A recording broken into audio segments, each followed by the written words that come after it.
విజయవాడలో పసిపిల్లలను విక్రయిస్తున్న ముఠా గుట్టురట్టయింది. మరోసారి విజయవాడ పోలీసులకు పట్టుబడింది సరోజ ముఠా.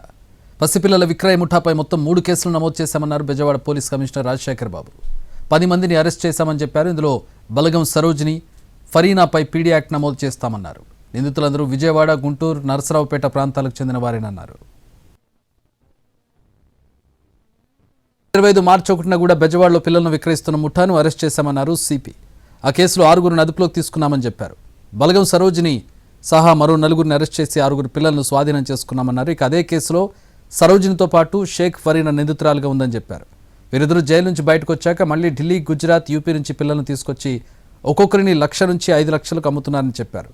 ఢిల్లీలో కిరణ్ అనే వ్యక్తి ద్వారా ఇది చేస్తున్నట్టు గుర్తించామన్నారు. అంతేకాదు ముంబై నుంచి 3 వ్యక్తుల ద్వారా ₹1,00,000 పిల్లలను కొని సరోజిని ఇక్కడ అమ్ముతోందన్నారు. తాజాగా 4 ఆడ, 1 మగ శిశువులకు అమ్మేందుకు ప్రయత్నిస్తుండగా ఈ ముఠాను మరోసారి అరెస్ట్ చేశామన్నారు సిపి.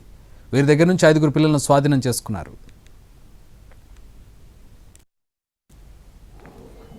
మార్చి 1వ తారీఖున 2020 సంవత్సరంలో అక్రమంగా పిల్లల్ని విక్రయిస్తున్న ముఠాని మనం అరెస్ట్ చేయడం జరిగింది. ఆ కేసులో 6 మంది చిన్న బిడ్డల్ని మనం రికవర్ చేశాము. రికవర్ చేసి అందులో చాలా మందిని మనము అరెస్ట్ చేయడం జరిగింది. అరెస్ట్ చేసి వాళ్ళని జైలుకు పంపించడం జరిగింది. ఆ కేసులో బలగం సరోజిని అని ఒక లేడీ, తర్వాత మరో 4 మహిళల్ని మనము ఆ సమయంలో అరెస్ట్ చేసి వాళ్ళ దగ్గరున్న 3 పిల్లలను స్వాధీనం చేసుకుని తర్వాత ₹4 లక్షల కూడా స్వాధీనం చేసుకోవడం జరిగింది.